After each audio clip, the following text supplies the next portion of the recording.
Hello aspirants, welcome to Grace IAS. So, since few days we have been doing UPSC orientation session and UPSC guidance program. So, we have already done the general orientation on UPSC. We have also completed GS paper 1 strategy, GS paper 2 strategy has been done with. I have dealt with from the prelims perspective as well as from the mains perspective. So today in this UPSC guidance series, we are going to do GS paper 3 strategy, right? So what I am going to do is that first I'll be talking on in general about the GS paper 3 which is in your mains. What are the subjects in GS paper 3? I'll give you an overview and then we will concentrate on economy. Today we'll be concentrating on the economy from the prelims perspective as well as from the mains perspective, and also we'll see a few questions of prelims and mains of economy so that you get an idea what type of questions are coming. So I have chosen just very simple one or two questions from prelims and mains. So what we are going to do today is that we are going to concentrate more on economy, right? But before that, I'll give you an overview of entire GS paper 3. So this is what the GS paper 3. So the major topic in GS paper 3 is your economy, science and technology, environment,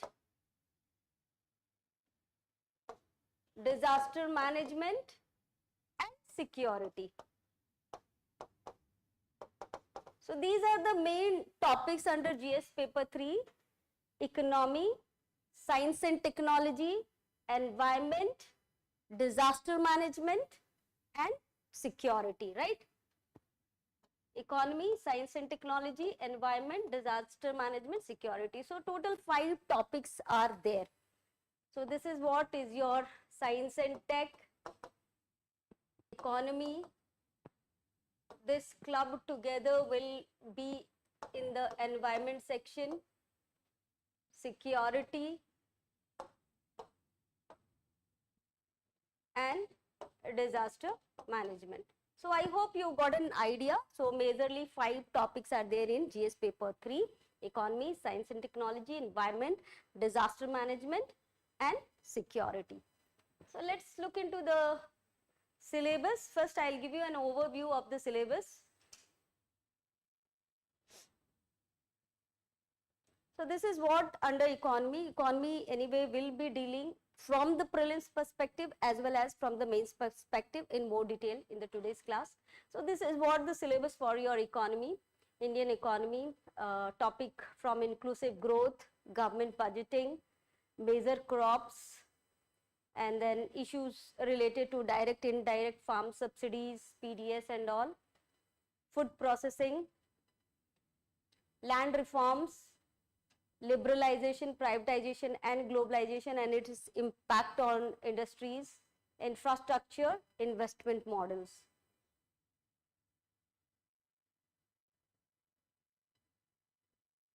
This is what the topic in your science and technology developments and their applications and effect in everyday life. I'm just reading out the syllabus.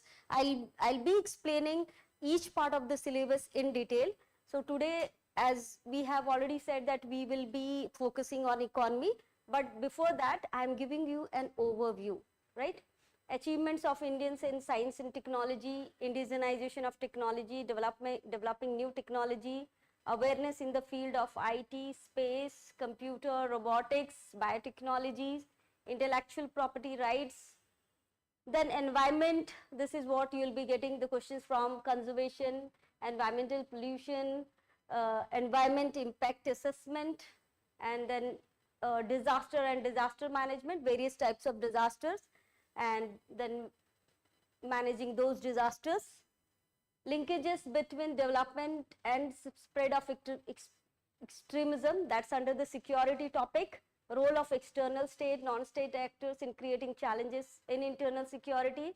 Then various challenges to what are the challenges to internal security, social networking sites and media and the challenges coming from them, money laundering, cyber security, security challenges and their management in border areas, organized crimes and terrorism, then various security forces and agencies and their mandate. So this is what the overview I have given you. As I told you that we will be looking at each part of the syllabus in more detail, but as of now, let's concentrate on economy.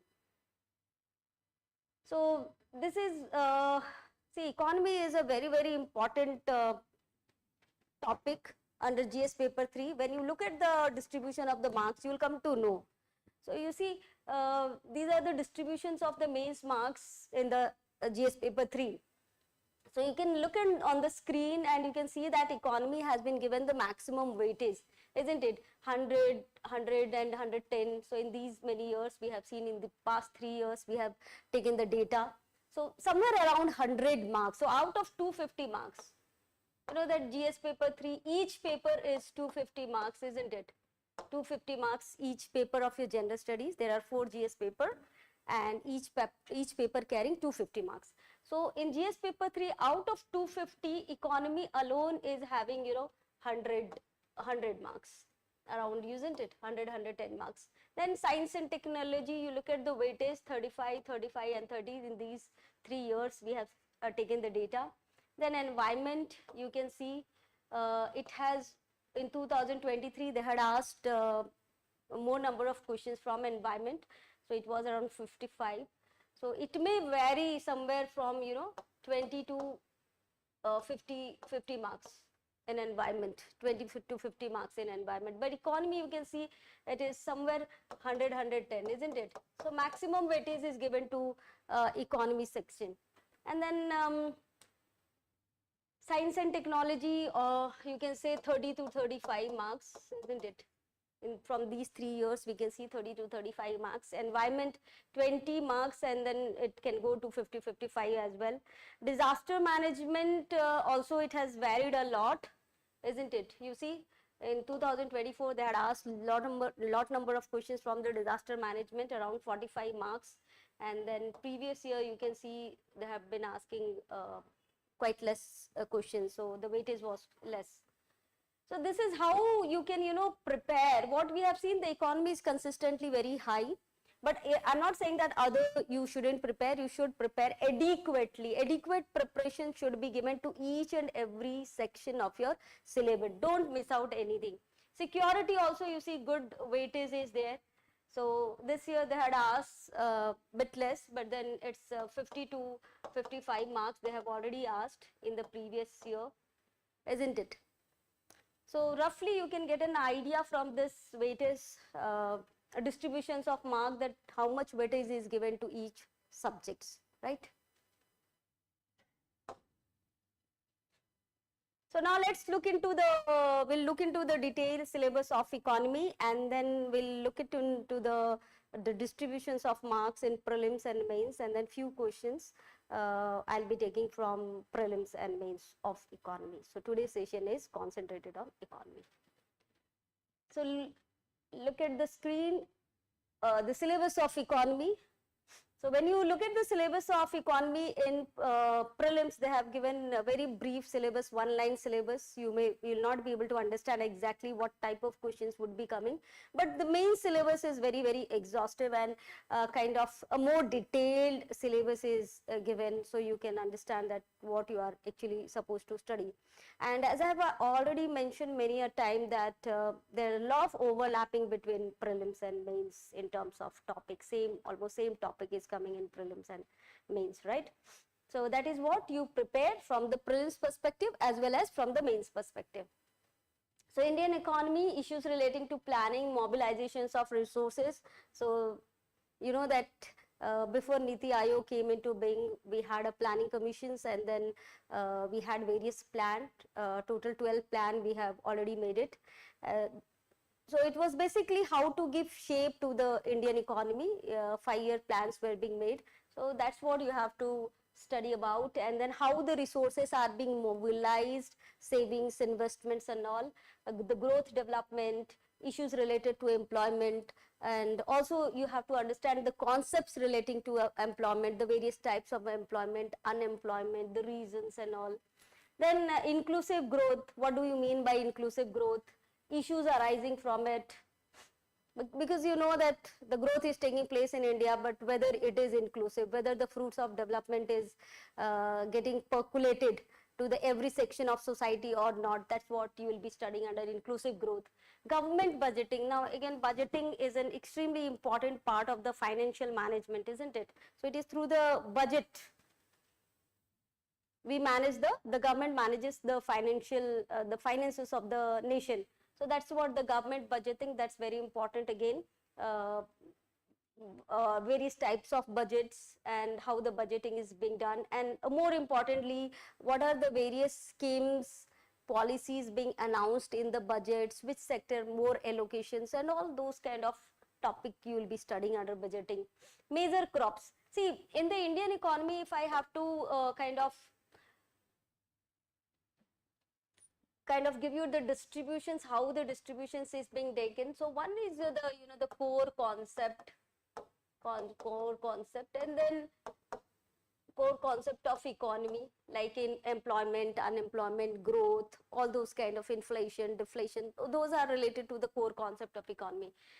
And then agriculture sector has been given huge focus in the Indian economy, because you know that India is still an agrarian society, though service sector has been predominating the GDP, but still when you look at the number of employment it provides, almost still half of the populations, they are dependent on primary activities and agriculture sector. So definitely agriculture has a huge importance in Indian economy, isn't it? So the agriculture sector has been given extremely important in your UPSC economy syllabus. Good portion has been given, right? So you see the major crops, cropping patterns, the various part of the country, then irrigations, various types of croppings, rabi cropping, kharif cropping, mixed cropping, all those kind of thing, various irrigations, major irrigation, minor irrigations, then marketing,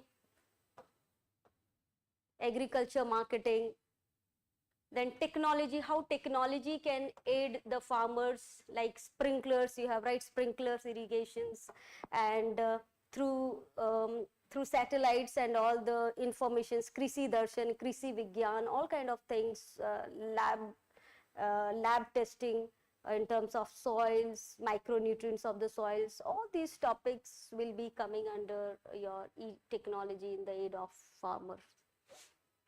Then issue related to direct, indirect farm subsidies, minimum support prices.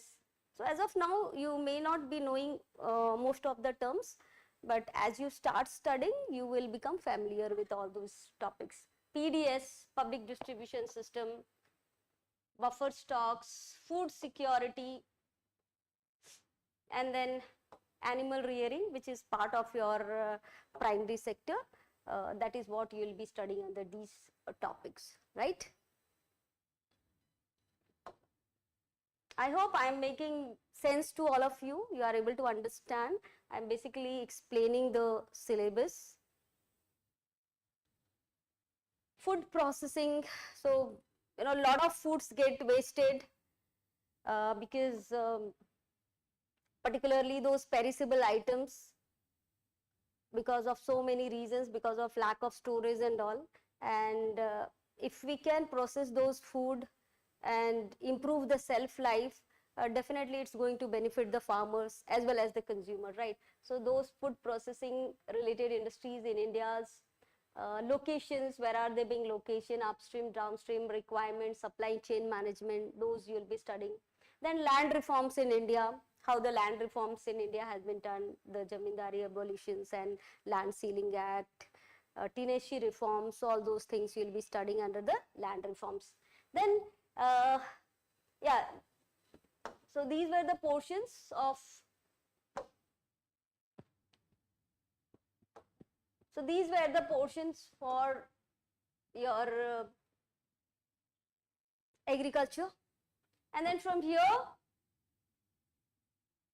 this portions deals with the industries. effects of liberalization on the economy, challenges in industrial policy and their effect on industrial growth. So basically how the industrial growth has been taking place in India since independence, and then what changes were being made in the new economic reforms and later on. So those things we will be studying under these topic. Then infrastructure, energy, ports, roads, airports, railways, etc. You will be studying under the infrastructure topic, and the various investment models, public-private partnership. You have various investment model under this that you will be studying under this topic. So I hope you got some clarity, some idea about the syllabus of economy, and these topics are also important for your prelims and as well as mains, right? So study from the both the perspective.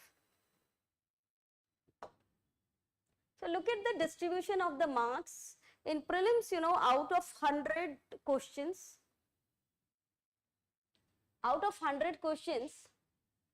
in prelims, around, you can say, 15 to 18 questions is coming from economy. So again, it has a very good weightage. I have already mentioned that you have 4 core areas, that is your economy, geography, history, polity, plus you can say environment. They are very, very core area of your prelims as well as for the mains, I would say. So if somebody having this hold over these subjects, they can definitely get through both their prelims and as well as mains. So economy is again a very important topic. We have seen the weightage, and in the mains I have already shown you that what is the weightage. So around 100 out of 250 marks. So out of 250 marks, you can look at almost near to 40% of the marks is alone given to economy. So that's extremely important for both your prelims and mains, right? So now what, like from where should you study, from where should you prepare the economy? That comes the next questions in your mind, right? So we have discussed the syllabus, we have discussed the weightage given to the economy in prelims and mains, and now let's look into like from where would you prepare your economy. So the basics start with the NCERT. So NCERT is like a foundational material which gives you a very good understanding about all the topics. Whatever you study from NCERT, you will develop really a very sound understanding. So start with the NCERT. So now, like how to study, that's very, very important. So we are not going to only discuss about, you know, these are the sources and all, but among these sources, how you should study and what is the more important source. So what you can do is that 9th and 10th NCERT, 9th and 10th NCERT, at least you read once or twice. You read, you develop certain idea. Then comes the 11th and 12th NCERT. This also you study at least once, you study all. So 9 to 12 you study at least once. After that, of course, through the syllabus, and when you have gone through the previous year's questions paper, you will come to know both from the prelims and mains perspective, go through the PYQ, have little bit idea, but before that you read once. So you develop an overall understanding about the economy. So when you look at the economy, they are not asking the question from the technical perspective, right? Like none of the questions which they are asking from technical perspective, they are asking from a general idea, general perspective, right? So like even we have the science and technology in the syllabus, so that doesn't mean that you have to be scientist to answer those questions. So similar way, you don't have to be economist or you don't have to gain master degree in economy to answer the UPSC questions in economy, right? So general understanding, general idea. More concentration is given to the Indian economy. Indian economy. More concentration is given to which part of the economy? Indian economy. How Indian economy is being done. So basically you have to study economy from the non-technical perspective. They are not asking so much of calculations that how GDP is being calculated and all. Basic idea. If at all they'll be asking the basic idea, right? What is income method, what is growth method of calculating GDP, all these things, or expenditure method of calculating the GDP, they're not going to ask in so detail and deep, right? So if at all they are going to ask about, going to ask in a very, very basic way about the GDP, or the basic idea how the GDP is being determined, right? Or implication. More importantly, they ask the application of the concept. If you go through the PYQ, you will come to know they're asking the application aspect. So that's what you have to understand more. Non-technical aspect, the application part. So what we recommend is that 9 to 12th, at least one reading, you give it a reading. After that, this is the most important book in the NCERT which you will have to concentrate. So there is one microeconomy, there is one macroeconomy. So the macroeconomy deals with the various aspects of economy or various concepts like GDP, inflation, cost push inflation, demand push inflation, all the various concept, money markets and all kind of things, right? Now you have to more concentrate on that how it is applied in India. That comes the microeconomy, Indian economy, that's part of your microeconomy. How those things, if inflation, they will be more asking about, inflation in India, or what is the mechanism to control inflation in India, or what does the RBI do to control the inflation in India. So such kind of question you will be asked, right? So that's what this book, the microeconomics become more important than the macroeconomy when it comes to UPSC, but that doesn't mean that you overlook absolutely the macroeconomy. You should have some idea about the macroeconomy as well, okay?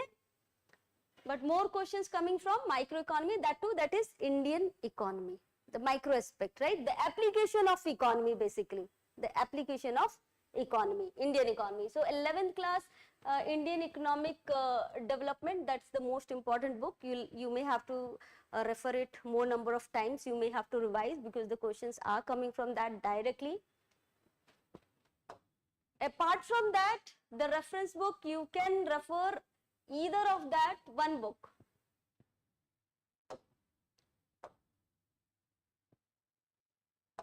Either of this, you can read one book, either Ramesh Singh or Nitin Singhania, whichever you like, you can read one book. No need to go through both the books, right? So NCERT first, in that also, we have recommended 11th class NCERT on Indian economy, that you have to focus more.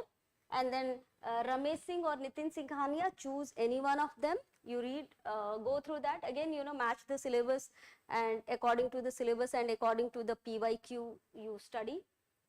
Then budget. In the budget, the current financial year budget, whenever you are writing your prelims and mains, that your budget you must be knowing. So what the various schemes, policies announced in the budget, and which sector getting the maximum allocations, where the monies come from, where the monies goes, those kind of things you will be studying from the budget of that particular financial year. That's very important. Those that year you are writing your prelims or mains, that your budget becomes very, very important.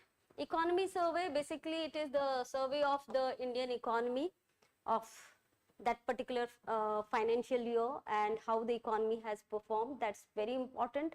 Good data, authentic data, because it comes directly from the government. So those data are very, very authentic. You can collect few data, important data from that. You can make notes out of that, important concepts, important data. Most importantly, the social sector schemes and all, you can collect data as well as what are the government schemes, social sector schemes, that also you can make a notes out of that, because questions has been coming from that, and definitely that's going to help you. Economy survey is going to help you a lot. And also in mains, again in mains it becomes very important, because you have this authentic data with you where you can use it to support your answer in the mains. Economy survey, right? Then current economy, that you will be getting from anyway from the newspapers, magazines, Niti Aayog report, that you can supplement your preparations with this. Okay, so this is what the source of economy. Keep it simple, keep it limited, multiple revision, that's the key. Multiple revision. See, what to study is important. More than that, how to study, where to focus more, that becomes even more important. So for that, the syllabus and previous year questions will guide you. I have been emphasizing it in every session that PYQ and PYQ and PYQ, they are the most important source of kind of guidance. You'll come to know yourself that where you have to focus more.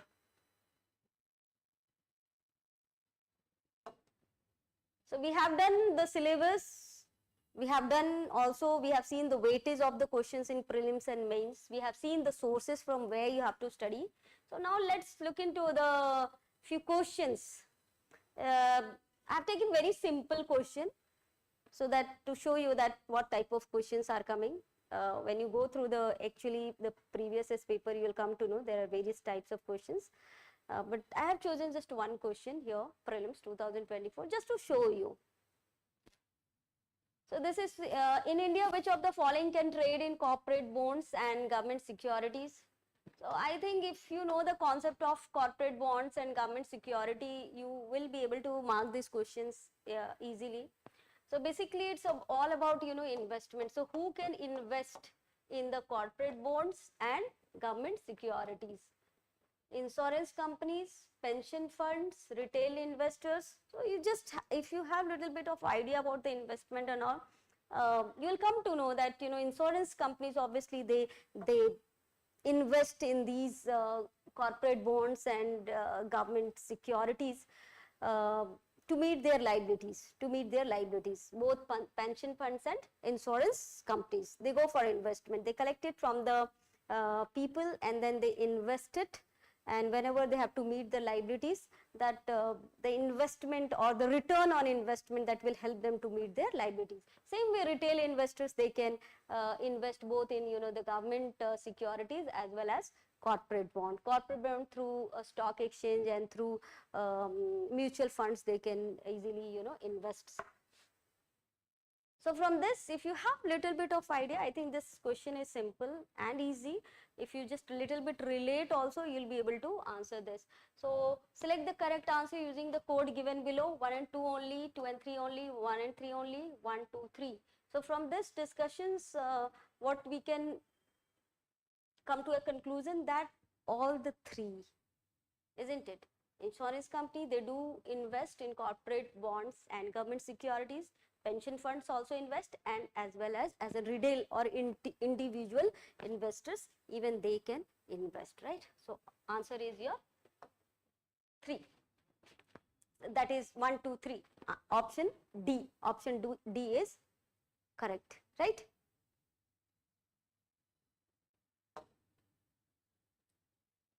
So one mains question also, very simple question I have taken, general questions, which is easy to understand. So this year they had asked about the role of millets for ensuring health and nutritional security in India. You know, of late millet has been getting a lot of attention for its nutritional benefits, and also because India, you know, their women, children, they're highly deficient in micronutrients, isn't it? They are deficient in micronutrients, and so how those nutritional security can be achieved, and also it is helpful for a lot of health management also, isn't it? You know, what are millets? So millets are basically coarse grains, isn't it, which are packed with nutrients. They have high protein content in comparison to the grains like rice and wheat. They have more nutritional content. They have more protein. They have more vitamins. They have more minerals in them. So women, like, you know, in India, they are deficient in iron, folate and all, which can they can overcome those.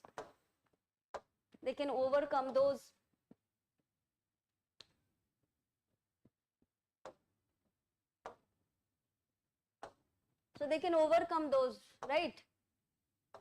So millets, you can first talk about millets. They are coarse grain coarse grain, rich in fiber, nutrients, proteins, minerals, vitamins, and you can give some example like bajra, jowar, ragi, isn't it? Finger millets, that is ragi, pearl millet, bajra and all. And then health, how they will ensure health and how they will ensure nutritional security, that you have to focus upon. It is 150 words answer, 10 marks. So that's what you have to write in 150 words, short and crisp to the point. So talk about millets and then talk about health. So in India, India is going to become, you know, the diabetes capital of the world. And so the millets helps in fighting a lot of health issues like diabetes, even cancer, health,